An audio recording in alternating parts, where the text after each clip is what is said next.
What's up, people? How are you?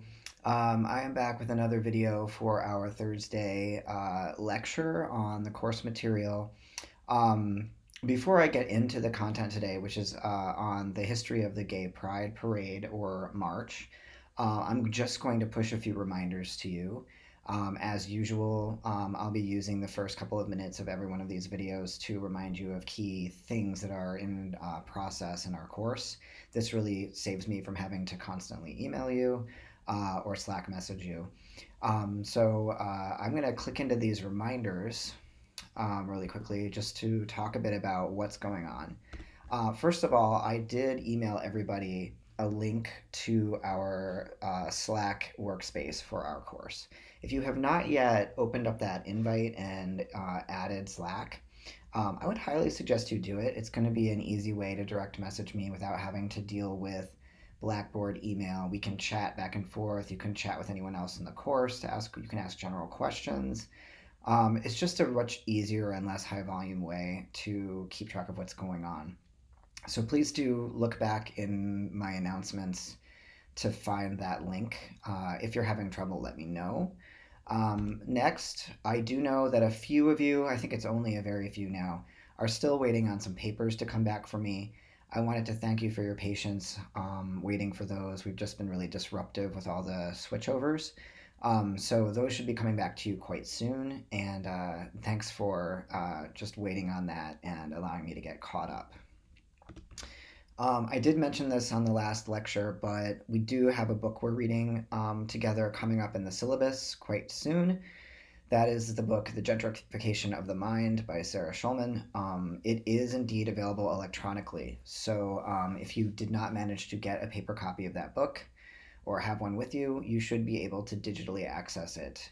I would highly suggest downloading sections of it rather than trying to just read it through the screen reader because there's a limited number of people who can log in and look at that book at one time.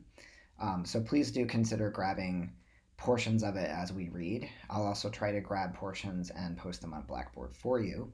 So be checking the readings area. And lastly, really our top priority moving forward in class, just to get reestablished with our schedule, is to try to keep the Blackboard entries and comment schedule rolling and kind of following that timeline. So if you are on deck to write for Monday, I'd ask you to please make sure that you're keeping track of the days. The days could really all start blending together. They certainly are for me. So make a note in any kind of calendar you have that you will be writing discussion entries on the dates remaining based on group number. Okay, so just to push forward a little bit with our content, we are continuing with our unit on gay liberation. I believe we're right at the end of this unit, and we're very soon going to be discussing the AIDS crisis. We're really focusing in today on the years between 1970 and 1979 and the developing history of a queer world-making form, the Pride March. Last class, we looked at the manifesto as a form that queer and trans people were using to articulate new worlds that they were imagining to make political demands. They had developed collectives within which they were crafting these manifestos. We've looked at those two forms in the last week. And here we have a third form, a form we might actually be more familiar with, which is the Pride March or the Pride Parade.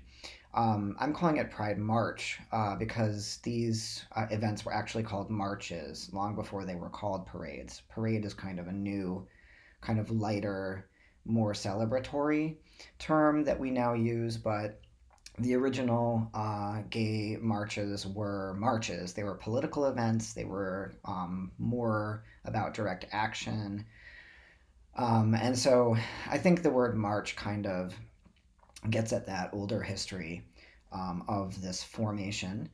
Um, so I had you look at the Stonewall Forever website. We've been utilizing this throughout the class, particularly collections 3, 4, and 5 for today, which cover the evolving history of this form, the Gay Pride March, starting from 1970 and taking us right up to, I think, current history.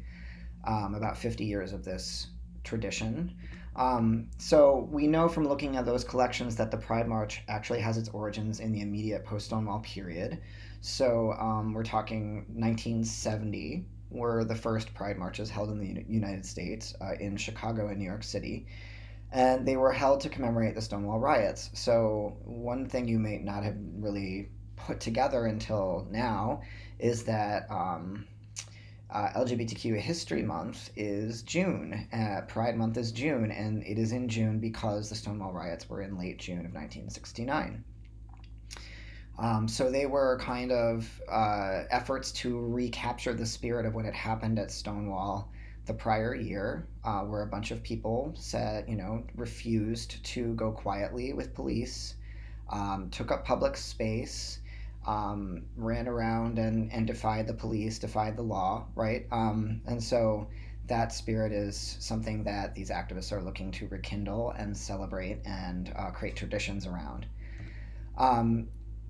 What's interesting is that early on in this history, they were not called Pride parades, as I mentioned. They were often called Gay Freedom Days or Gay Liberation Days. And so we see here how the idea of pride had not quite developed in the early 70s. This was like an ongoing kind of idea that people were developing around the march as a cultural formation. And so as that culture begins to build around these marches, they become a central feature of this new discourse of gay pride. A lot of us are probably aware of pride as an idea or as an event. As an idea, it really is this new kind of queer cultural discourse that was developing throughout the gay liberation period, those 10 years between 69 and 79, that stressed a couple of things. One, the need for queer people to come out publicly, out of the closet, right, and declare public gay, lesbian, bisexual identities. Transgender wasn't really a word being used as much, but this idea that pride applied to all queer people, and that coming out was part of the second factor, right, rejecting the discourses of shame and illness that had suppressed these identities, that had kept people closeted. We looked at those discourses quite carefully when we looked at the 1950s, right? This idea that queer people were sick in some way and should be ashamed of themselves and keep that sickness to themselves. So Pride was about rejecting those discourses and developing a public queer identity. Now, Pride culture, or the Pride parade or march, really is an example of queer public culture. We've talked a bit about how gay liberation really did kind of cohere around this need to protect these few burgeoning queer public spaces from police pressure in the late 1950s. That's really kind of what created things like Compton's and Stonewall in the 60s, was this need to preserve spaces where queer people could meet and socialize. Well, here we have the Pride March as maybe the most large articulation so far that we've seen of this idea of queer public culture and the need for it. And so back to Berlant and Warner's idea of world making, we can see how Pride marches really do reflect these four qualities that they lay out in Sex in Public of a queer world making form. For example, there's this shared history of criminal intimacy that they reference that most forms of queer world making address or arise out of. And just in the act of gathering publicly, we see how people who before gay liberation would have only really been able to get together in either criminalized or private settings, right? We see them coming together in a new way in public space and taking up that space and refusing to abide by sort of like straight cultural rules or gender normative rules. And so I'm going to click into one of the examples from our viewing material. This is actually, for people who might be following along, this is from stonewallforever.org, which is a digital monument to the Stonewall riots. And I just wanted to play this quick clip of film from the Christopher Street Gay Liberation Day, the first one in New York City.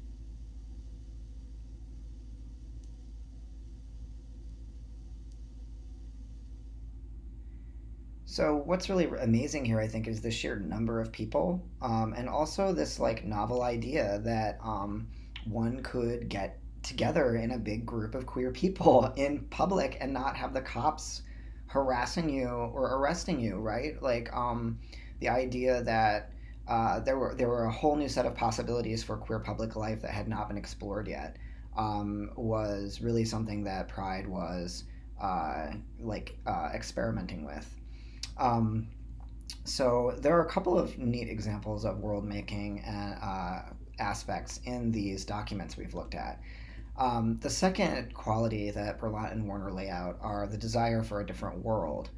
And here we see with the Pride March how it's illustrating a desire for a world in which queer identities and demands could be publicly expressed and recognized. You have to remember that most representations of queer life were made by non queer people. So, what was it like to have a direct impact or be able to speak directly about one's experiences or um, demand that one be represented in a more direct way?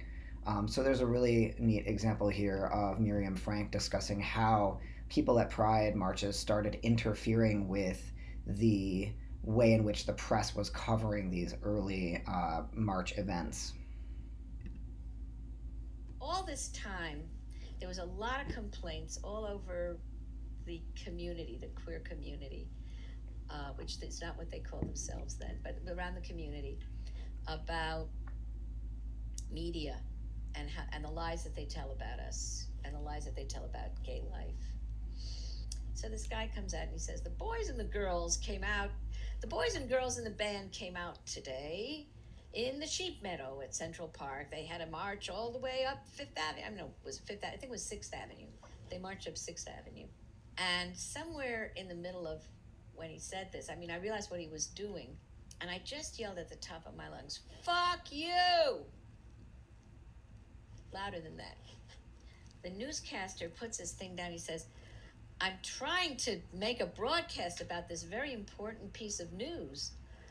And out of the crowd pops Martha Shelley, whom I'd seen here and there and everywhere. I was very impressed with her. And she just starts running her mouth about the media and the lies that they tell and whatever gave you the right to come here and make us into something that you're going to sell soap with, and she was that. And I thought, all right, okay, that's great. You do that. You go, girl. So here we see how people were starting to attack the media and demand different kinds of representational power.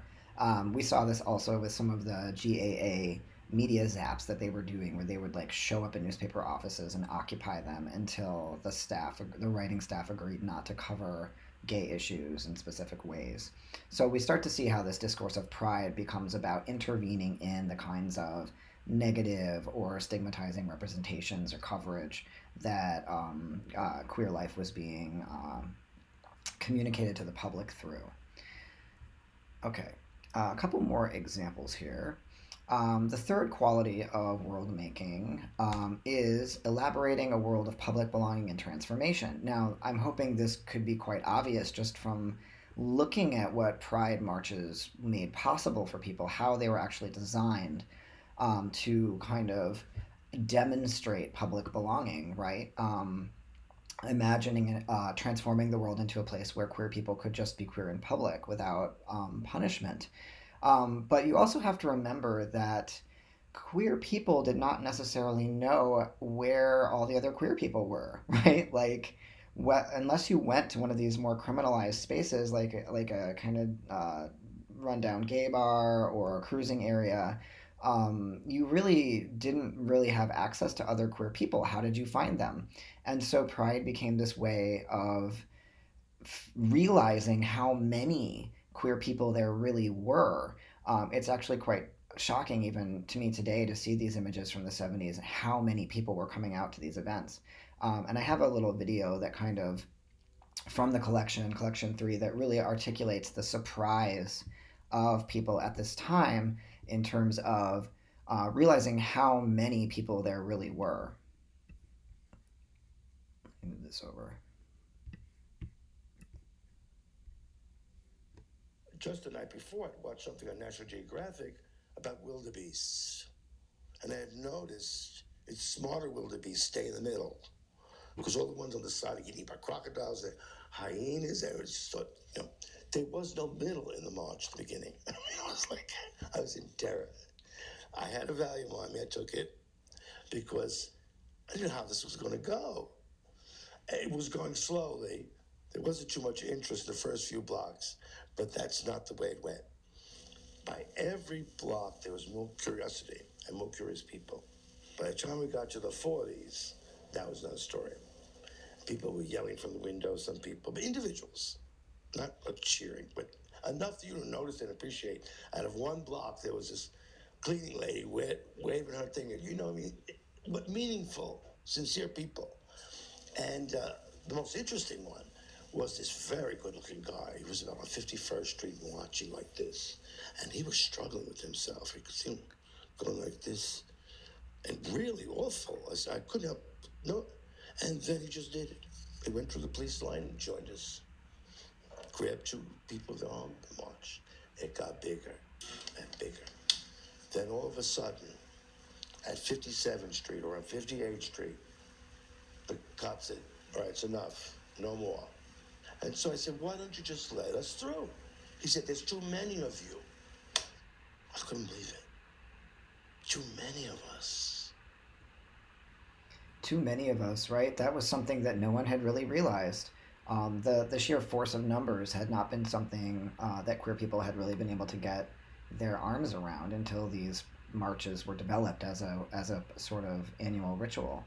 And lastly, Berlant and Warner also say that queer world making produces new social formations outside of traditional formations like the family or the nation. And we do see how the march becomes a space in which new political collectives are developing. You can see a lot of people with signs advertising like specific subgroups or political groups that have formed within the queer community. But also new kinds of solidarities across issues can form within and be expressed within the Pride March. And a couple people pointed this out with things like how Pride marches have kind of traveled outside the United States. And in their own contexts, transnational contexts, they can be used to articulate all kinds of solidarities between different kinds of political movements. So this is from Johannesburg Pride in 1990, which was both a gay pride event and an anti-apartheid event. And we see the blending of both gay pride discourse with anti-apartheid, racial segregation sentiments here.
Okay. Um, so again, the blending of different kinds of sort of left political imaginaries and how the Pride March becomes a place where those can be combined, expressed, formed, right? This is all seems to be pretty spot on articulation of world making according to these four qualities. So, on the discussion entries, I had asked you to look through the collections and note any kinds of historical evolutions you noticed across the 50 years of Pride March history that was documented. And people came up with some interesting observations. The first of which was that um, that Pride marches do still today seem to be about remembering Stonewall in some way, and that I mean you are correct, right? Like I mentioned earlier in this lecture, Pride is traditionally held in June for that exact reason in the United States. So that would be correct, and I'm glad that people are still aware of that connection, because a lot of people are not even really aware that Stonewall took place, because we do not teach about Stonewall in most high school curricula. Um, Also, people noted the evolution of Pride, moving outside of a U.S. context and moving into places like London, South Africa, Rome, Vietnam, Mexico, right, are all covered here. Um, and how in each place Pride takes on a distinct kind of cultural address based on the political conditions in the country in which it's taking place. But one thing this person does note is that the marches have become larger and more structured, and in doing so, have also maybe become less assertive and politically demanding. And so, thinking about the connection between popularity and the loss of kind of political energy, possibly, in the evolution of this form. And then also someone else did note as well, right? The GAA Zap video from 1971, 73 video of Sylvia Rivera, intense and passionate and angry, those were. While when we get to the 90s, particularly like very late AIDS crisis 90s, the clips we saw were more humorous. There were gay celebrities. Um, there were famous people performing, and that seems to be a real shift in tone. Uh, and this person says it may be due in part to teleological error because the community has gained some rights.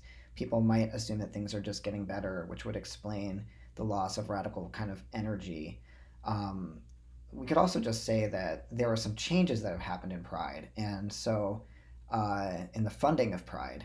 And so, two people at least pointed out how um, pride parades today are very corporate, right? So very monetized and capitalistic, and that like companies will buy floats in pride parades to try to advertise their products, and that this has really had an effect on the tone of pride, at least in the United States. Someone else also noted this, writing, "The saddest thing to me has been watching companies slowly leech off pride and how they look at an oppressed group of people and say, hey, we can make money off of this. Companies don't necessarily care about LGBTQ people. They only care about us now because it's trendy to be LGBTQ, so they can make money off of us and try to seem woke." It really gives me weird vibes as well when pride is seemingly overrun by straight and cis people who don't belong in our community. It used to be LGBTQ people fighting and advocating for our rights, and now it's turned into a bunch of companies trying to make money off of us. Seeing those contrasts between what those early pride or gay liberation marches, right, were doing, and how they looked and how they sounded, and what we have today, it's quite a contrast in some ways. And we might think about what has happened to cause those shifts to take place. We'll be talking more about this when we read Schulman's The Gentrification of the Mind and we think about the effects of the AIDS crisis on queer culture in general.